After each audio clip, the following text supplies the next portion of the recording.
சரி, இங்கே உங்களுக்கு குழந்தைகளுக்கான ஒரு அழகான கதை தருகிறேன். குரங்கு கல்லாக மாறிய கதை. ஒரு காலத்தில் பெரிய காட்டில் பல விலங்குகள் மகிழ்ச்சியாக வாழ்ந்து கொண்டிருந்தன. அந்த காட்டில் ஒரு விசித்திரமான மரம் இருந்தது.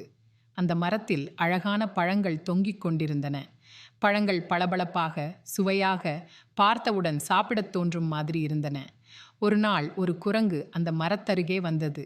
அடடா, என்ன அழகான பழங்கள்! நிச்சயமாக ருசியாக இருக்கும். இதை உடனே சாப்பிட வேண்டும் என்று குரங்கு நினைத்தது. அந்த குரங்கு மரத்திலிருந்து ஒரு பழத்தை பறித்து சாப்பிட்டதும் திடீரென்று அதன் உடம்பு மெதுவாக கல்லாக மாற ஆரம்பித்தது.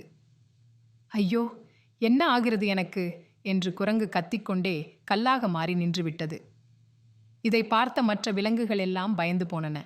அந்த நேரம் பறவை ஒன்று பறந்து வந்து எல்லோரிடமும் சொன்னது, இந்த மரம் சாபம் பட்ட மரம்.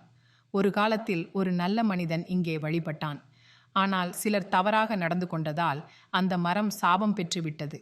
அதனால் யாரும் இதன் பழத்தை சாப்பிட்டால் கல்லாக மாறிவிடுவார்கள். இந்த குரங்கும் அதையே சந்தித்து விட்டது. அதை கேட்ட விலங்குகள் எல்லாம் புரிந்து கொண்டன. நாம் பேராசையால் எந்த பொருளையும் எடுத்துக்கொள்ளக்கூடாது.